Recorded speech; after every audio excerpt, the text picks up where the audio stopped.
Meron akong pork dito sa ref, kaya naman nag-isip ako, ano kayang gagawin ko dito?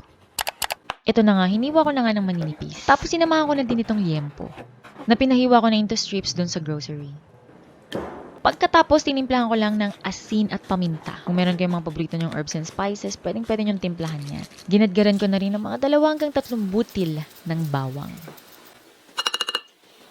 Hinalo ko ng mabuti, tapos tinabi ko ng mga 20 minutes, hindi nyo lang nakita syempre. Pagkatapos, naglagay ako nitong konting calamansi soda flavor. Hinayaan ko lang mababad habang pinaprepare ko muna yung iba pang mga sangkap. Sa isang bowl, naglagay naman ako ng potato starch. Pagkatapos, nilagyan ko lamang ng tubig at hinayaan ko ding mababad ng mga 30 minutes. Kung wala kayong potato starch, pwede namang cornstarch. At para po sa ating mga viewers, kamusta po kayo? Ano pong mga ulam nyo ngayong araw na ito at taga saan ka? Yung tubig na ginamit ko ay room temperature lang, hindi malamig o mainit. Kumuha na ako ng mga gulay na available dito sa aking ref. Meron akong cucumber, meron din akong carrot. Ayun na nga, nag-iinarte, kaya ginandahan natin yung paghiwa sa carrot. Maganda ba? Sakto lang. Nislice-slice ko na nga rin yung pipino. Hindi ko tinanggal yung balat, hinugasan ko na lang mabuti para maganda siyang tingnan. Pagkatapos, naghiwa ako ng mga 2 piraso ng sibuyas. Isa lang kung nagtitipid kasi ang mahal ng sibuyas ngayon. Makalipas sa mga 30 minutes to 1 hour, kinuha ko na yung baboy sa ref. Pagkatapos, pinatiti or drainin ko yung liquid. Binalikan ko na nga yung potato starch na binabad ko kanina. Kung mapapansin nyo, bumaba na yung potato starch kaya medyo na-clear yung tubig. Tinapon ko lang lahat ng tubig. Tapos pinindot-pindot ko muna yung potato starch. Wala lang, trip ko lang. Uy, itatry niya din. Kumuha ka ng isang itlog pagkatapos ginamit ko yung puti lang. Naglagay ako ng konti. Para sa exact measurement, please check the description box below. Pagkatapos, yung ginain kong pork kanina, inilagay ko na sa isang malinis na bowl. At yung potato starch na merong egg white, yan yung ipang-coat natin. Timplahan lamang ng mga pampalasa. Toyo para mas maging maganda yung kulay niya. At dagdagan mo pa ng paminta. Nagpainit na nga ako ng mantika. Syempre, tama dapat yung temperature para ma-achieve natin yung crispy golden brown. Pero syempre, dahil wala naman tayong thermometer, gagamit na lang tayo ng wooden spoon or kung anumang wooden sandok nyo dyan. Ako, chopsticks ang nadampot ko. Ayan, kapag umaangat-angat na yung mga bula, pwede tayo magprito. Prinito ko na nga pa isa-isa para maiwasan ang pagdidikit.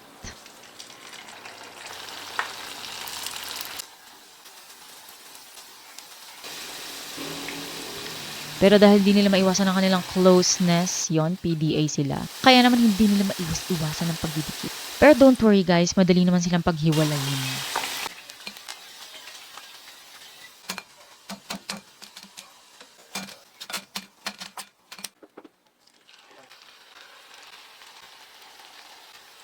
Siyempre, prinito ko munang lahat tapos nirest ko ng bahagya. Pagkatapos, dinoble fry ko para siguradong crispy.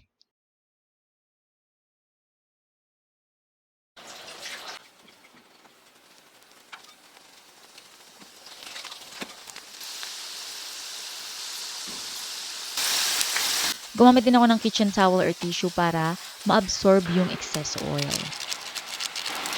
Ayan, di ba? Napaka-crispy. Ito na nga gagawa na tayo ng napakasarap na sauce. Gamit yung aking induction cooker na maraming nagtatanong saan ko daw nabili. Pinopost ko po yan sa aking Facebook page or sa aking community dyan sa YouTube. Naglagay lamang ako ng konting mantika tapos ginisa ko na yung carrot. Tapos, sinulog ko na din yung sibuyas. Yung cucumber, mamaya na yun. Dahil mabilis naman siyang maluto. Naglagay din ako ng shiitake mushroom. Timplahan lang natin ng konting asin at paminta. Haluin mabuti at hayaang maluto pa ng bahagya.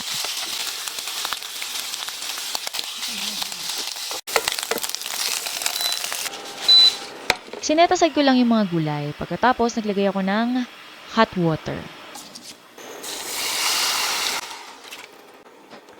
Naglagay din ako ng soy sauce. Yung mga toyo natin dyan, gamitin natin yan.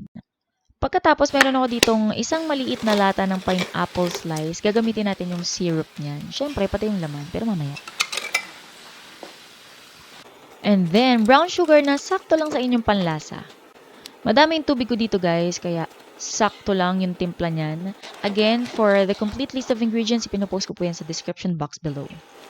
Next, maglalagay ako ng suka kung wala kayo nitong brown rice vinegar na pipili sa mga grocery store. Pwede naman yung suka na regular yung ginagamit. Ibinalik ko na nga yung mga gulay kanina para mas maluto pa. And then, para mas mag-thicken yung aking sauce, naglagay ako ng slurry. Yung ating slurry ay cornstarch na dinisolve sa water. 1:1. For example, 1 tablespoon ng cornstarch, i-dissolve nyo lang sa 1 tablespoon ng water. Kung gusto nyo mas malapot, pwede kayong magdagdag. And then, nung malapot-lapot na siya, iniligay ko na yung aking sliced cucumber at pineapple. Naglagay na nga rin ako nitong sesame oil at mas maganda sana kung ang ginamit natin ay chicken broth or pork broth. Pero dahil wala ako noon, naglagay ako ng konting cubes. Tinikman ko lang at tinimplahan ang naayon sa aking panlasa. Pwede kayong maglagay ng fish sauce or ng asin pa or ng paminta. Naku guys, napakasarap nito. Tamang-tama, pwedeng-pwedeng panghanda. Ito na nga guys, excited na me. Pwede nyong i-drizzle yung sauce or pwede nyo namang sausawan siya.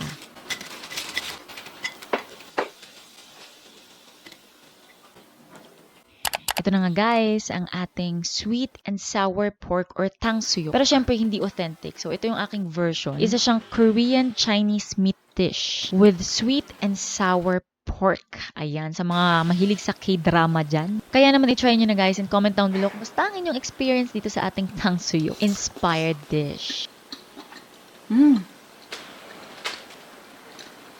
At dahil dyan, ako nga palang inyong kusinerang inhinyera, Jane Cusin Silvestre. See you in my next vlog.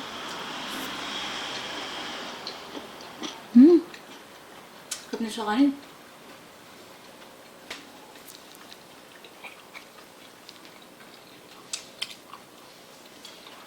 Up.